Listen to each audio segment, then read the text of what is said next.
Glad to be here again, and I'm really glad to be here to share our latest research about electric vehicle charging. But this one is more about the electric buses. So specifically, we want to look at the economic analysis of en route fast charging for battery electric bus. Okay, so a little bit background about this research.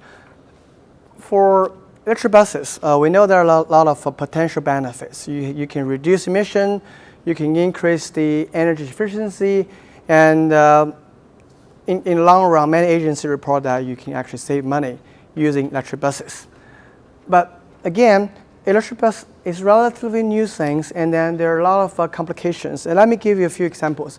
We consider diesel bus. Okay, you have the cost of operating diesel bus come from the diesel bus fleet, and also you have the fuel price, right? The cost of diesel is relatively, I would say, stable, let's say, in a day or so. But when you consider electric bus, it's not the case, okay? So we have the cost of electric bus itself, we have the battery, go with the bus. We also have the charger that you need to charge electric bus, right? So it depends on the power level you choose, the cost could vary a lot. For example, let's say we do a very slow charger, let's say 5 kilowatt power, that's probably costs you 10 grand. But if we do a fast charger for buses, let's say 400 kilowatt power charger, that could cost you $500,000. So the cost could be quite higher if you do fast chargers. And then also in terms of electricity price, or essentially that's the fuel cost, right? People may think, well, the price should be relatively stable, but apparently it's not the case. So utility, they do charge something called time of use rate. You have a peak and off-peak rate, right? And also for commercial users, they not only charge based on their electricity they used, but also they are charged based on the power, the peak power they consume, okay? So that's called demand charge. So basically, electricity cost comprised of two parts. One is the kilowatt hour cost, and also the demand cost, right? So that's two things. So you see, as I mentioned, there's a lot of complications, and also the battery cost will vary over time. So given all the complications, even a simple cost-benefit analysis becomes a little bit tricky for electric buses. And that's why, and that's the motivation of doing this study. And then we often hear from the bus company, they say, well, should we really install en route or en route fast chargers? And I always tell them, well, we should take a look and we should run a model. But the purpose of this study is we want to give them a general guideline in terms of whether you should install an en route charger for a variety of different bus lines. So that's the bigger picture of the study we're doing here. So again, the outline of my presentation today is first I'll give you a brief background and talk about the research, methodology I use, and then we'll give you a case study, and then we'll talk about future directions. And then, by the way, this is an electric bus line in Park City, Utah. And currently in Utah, we have two electric bus lines. One is in Park City, Utah, and another one that is supposed to open this year is in Salt Lake City. And then they will build another line connecting the Salt Lake Airport and all the way to Park City. So we have a couple electric bus system in the implementation stage. So this figure, I extract this figure from the Federal Transit Agency website, FTA website. As you can see, in the past several years, FTAs are increasingly investing more money into the electric bus portfolio, right? So you can see from 2015, we got less than 10 projects per year. Now, in the last year, Federal Highway spent quite a lot of money, and then now we have more than 50. So and then they invest 50 electric bus demonstration projects. And that's typical, that's generally the trend we see all over the world. In other parts of the world, European countries and China and Asia countries, they also deploying a lot of electric bus systems. Give one example. In the city of Shenzhen, it's a city in the southern part of China. They just convert all their bus fleet to electric bus. That's more than 10,000 buses to electric bus. And then in US, we see similar trends. For example, Park City, they want to go all electric by the year 2026, I believe. So a lot of agencies are moving to all electric bus system. And there are a lot of questions really need to be solved. So that's why we're doing this research.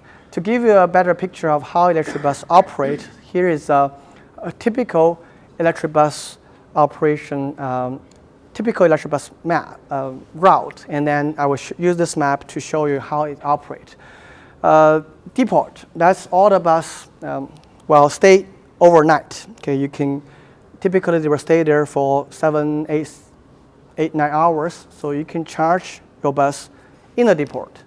And then typically for bus line, you do have a depot, you have terminals, right? So bus will leave the terminal in the morning and then drive to the terminal, and then they will start service starting at a terminal, and then they will go one station by one station, and then typically they will serve one service loop and come back to the terminal. And then they will just go from terminal again and then serve another service loop.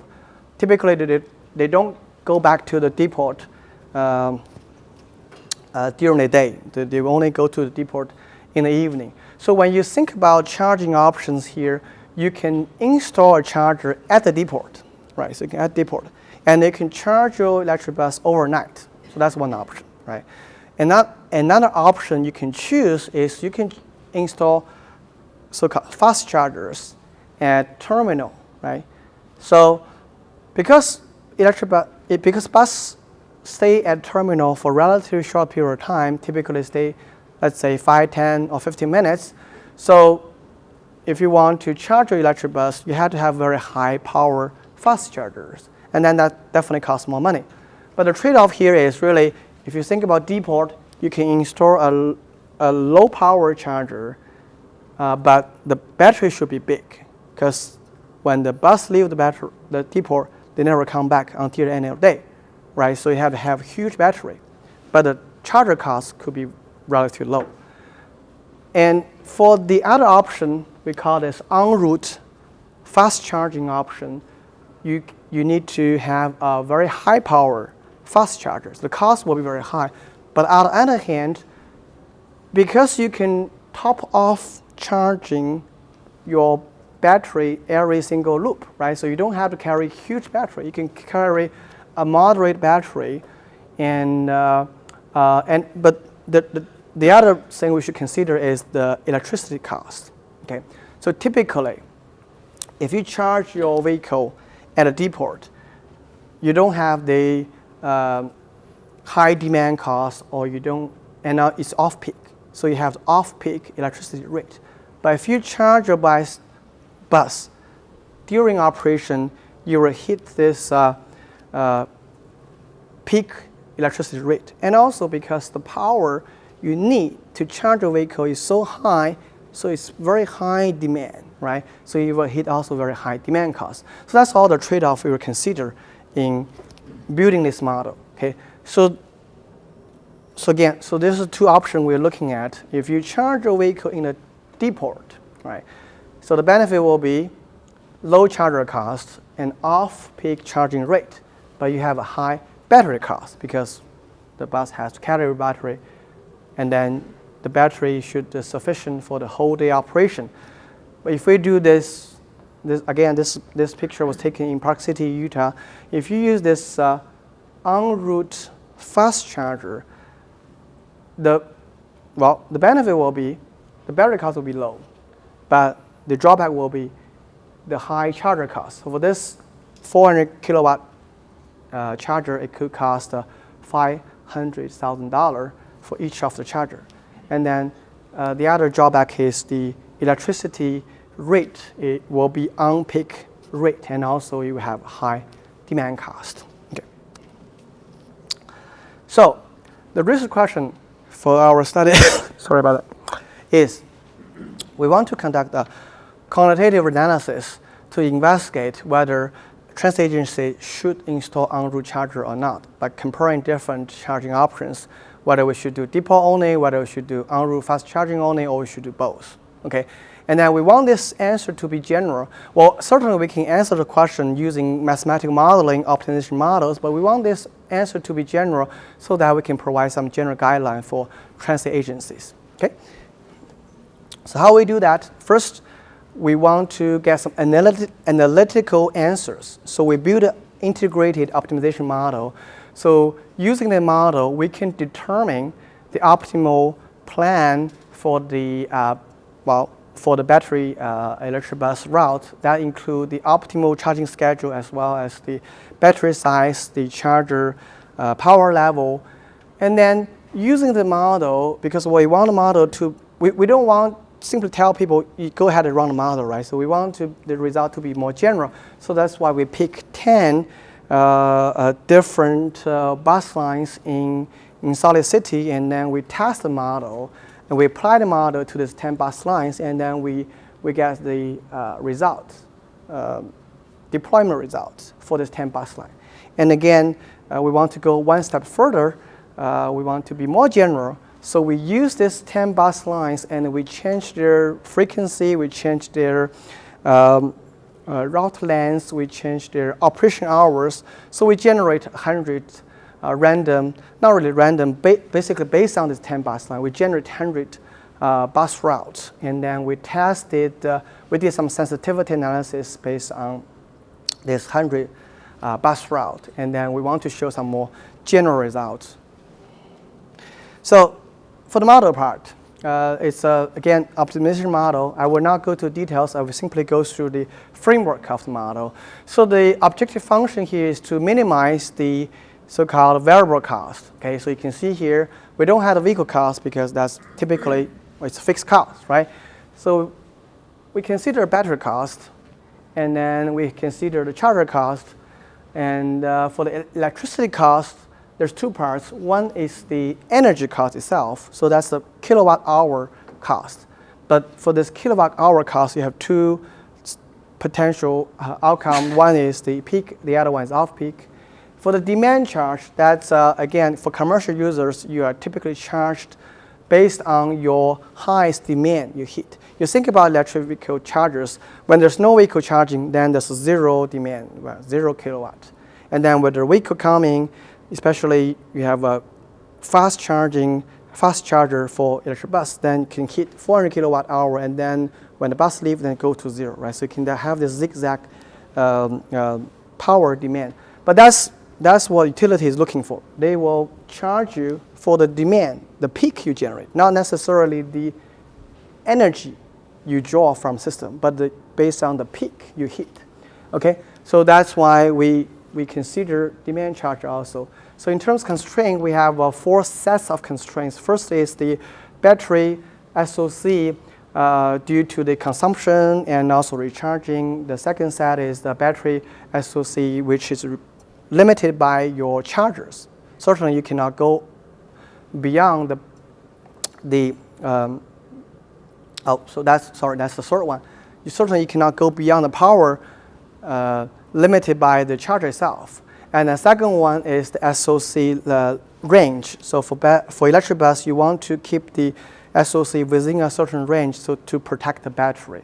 And the last set of constraint is more definitional. So this set of constraints to calculate the electricity cost. That will include 2 parts here. That will be the time of use, so whether it's peak or off-peak time of use, and also demand charge. Depends on the kilowatt hour you hit in any 15 minutes running windows. Okay, so that's the demand charge rate. Okay, so again, we're not going to the mathematical formulation of all the each constraint. If you want to have a paper, I can send you the full paper, and then we can discuss offline. Okay, so I will directly go to the numerical study. We picked 10 bus routes in Solid City.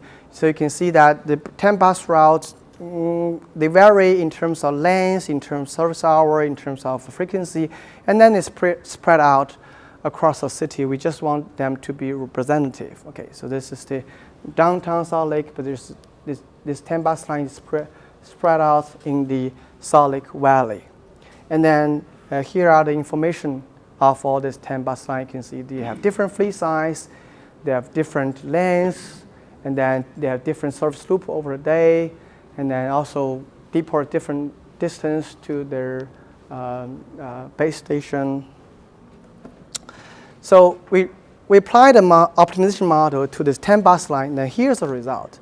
As you can see here, the en route charger is always selected. So the model has a capability to either choose or not choose the en route charger based on the cost, right?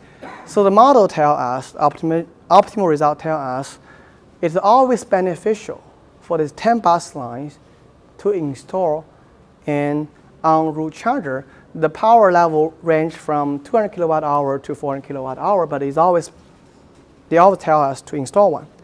And then, so let's look at the cost. Okay, we run that for 10 bus lines, but I don't want to show all 10 bus lines, right? So I just pick the first 4 bus lines and give you the idea what's the cost difference. So this is the bar on the left is the one without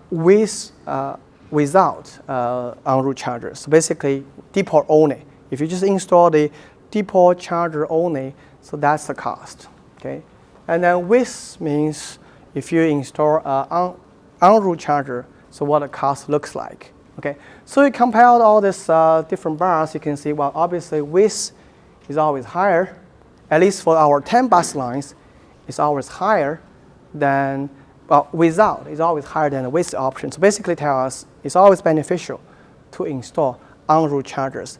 And then let's look at the cost breakdown here. Okay, so you can see the biggest saving due to the en route charger is this orange one, right? So the orange one always reduced substantially, and that's what? That's the battery cost. Okay, that's the battery cost. As we mentioned, if you install fast charger, en route fast charger, you don't have to carry the battery that can sustain your electric bus running for the whole day, right? So obviously, you have a smaller battery, and then battery is not cheap. Battery is actually relatively expensive. So that's why you see a huge reduction in terms of the battery cost for all bus lines. And how about others? Let's look at the green one. The green one is energy charge. That's the kilowatt hour charge for electricity. So you can see that actually for en route charger option, it's actually bigger, right? So this is actually bigger or higher than the without option. That is because when you charge at the depot overnight, you are using the non-peak electricity rate. But if you charge en route or during operation, you are charging at the peak electricity rate. So that's why the energy charge for en route charging option is actually always higher, always the same or higher than your than your depot charging option, right? How about others? Also, we can see their demand charge. For en route charging option, you always have a demand charge, right? But for the depot charging option, there's no demand charge because in our case, at least in Utah, during night, there's no demand charge, okay? But really it depends on the electricity rate structure. And also charger cost, again, we already kind of expect that for charger cost, because you are installing a more powerful, high power level chargers, so for all the cases, the charger cost for the en route charging option will be much higher than the depot charging option. Okay, so again, the result kind of expected, and it's all economical for all 10 bus routes. But again, is that general for other bus lines, or how sensitive this result is based on the price of the battery and all the other things? So that's why we run a sensitivity analysis. We generate 100 hypothetical bus routes, we change the frequency, route length, we change service hour, and then we also simplify some of the assumptions so that we can make a more computational efficiency case. So we assume there's only one terminal, uniform frequency over the whole service hours. Average speed is 50 miles per hour, and then we also assume that the dwell time is at least 10 minutes and service start at 5 a.m. Okay. So guess what's the result? Okay. So we run 100 scenario, and then we found that for all 100 scenarios, okay, en route charging is always beneficial. Okay, always beneficial. But that makes us wondering, okay, for the current cost, price of battery and price of charger, for all 100 scenarios, en route charging are beneficial. But how about in the future? In the future, the battery cost, how about the costs go down substantially, right? So we have some report from Department of Energy saying, well, the battery cost will reduce to $200 in 10 years or even lower, right? So in the future, is our result future-proof? So that makes us wondering to look at this flipping point of the battery price that en route charger becomes uneconomical, okay? So imagine that the battery will be super cheap. You can carry a huge battery, and then you don't need to charge for several days, right? So essentially, that's just similar to a diesel bus, right? So that's something we want to test. So that's why it makes us to run a model and then to search for this tipping point that when en route charging become uneconomical, okay? So we test again 100 scenario here. I just show you 50 of that, and then the X bar here is the route distance, varying from 5 miles all the way to 50 miles, and then the Y bar here is the is the battery cost. So basically, for example, here, as this one tells you, if the battery cost reduced around, let's say, $280, then it will become beneficial. You simply carry a huge battery, and then you don't need to install a en route charger, right? So one thing we can observe here is, again, the different color here is the different service hour.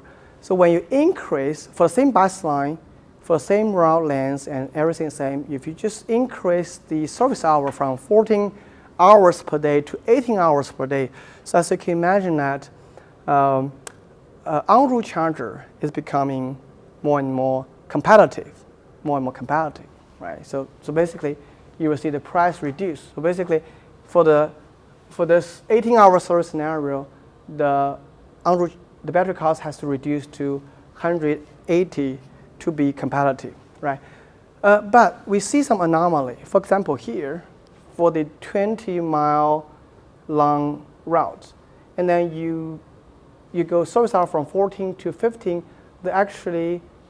you have this anomaly here. So the reason for that, we look into that is the time of use structure. When you extend your service hour from 14 to 15, then you just hit the peak.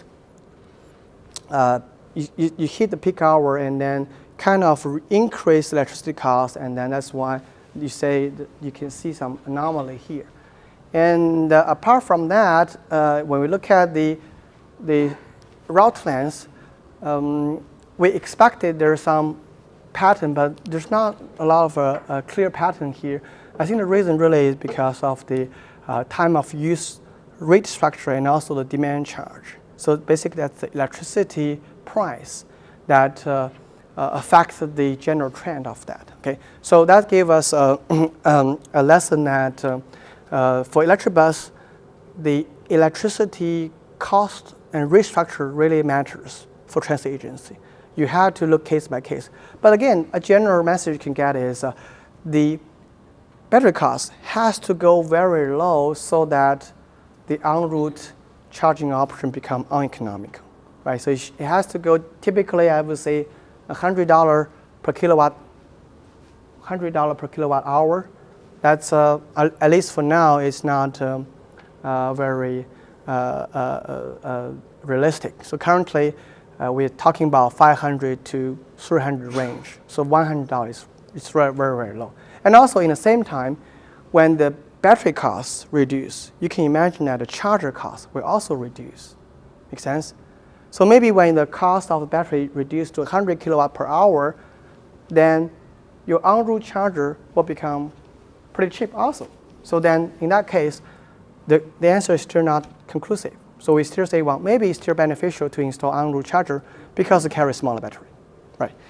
So in summary, to answer the question whether installing en route charger is beneficial, our answer is, yeah, generally yes. For now, for the current price of charging station and battery, generally it is economical to install en route charger. Well, however, when the battery price becomes sufficiently low, I would say $100 kilowatt hour range, then you start questioning and say, well, whether installing en route charging will be economical. But I also want to point out that this may become uneconomical because when the battery costs become lower, then the charger costs may also become lower at the same time, right? And also, I want to point out that because when we do the sensitivity analysis, you see that the result is not really linear, right? So you see some anomaly. That really depends on the electricity rate structure, and this plays a huge role for transit agencies. And then for future extension, we want to look at other charging options, such as battery swapping. It's getting popular.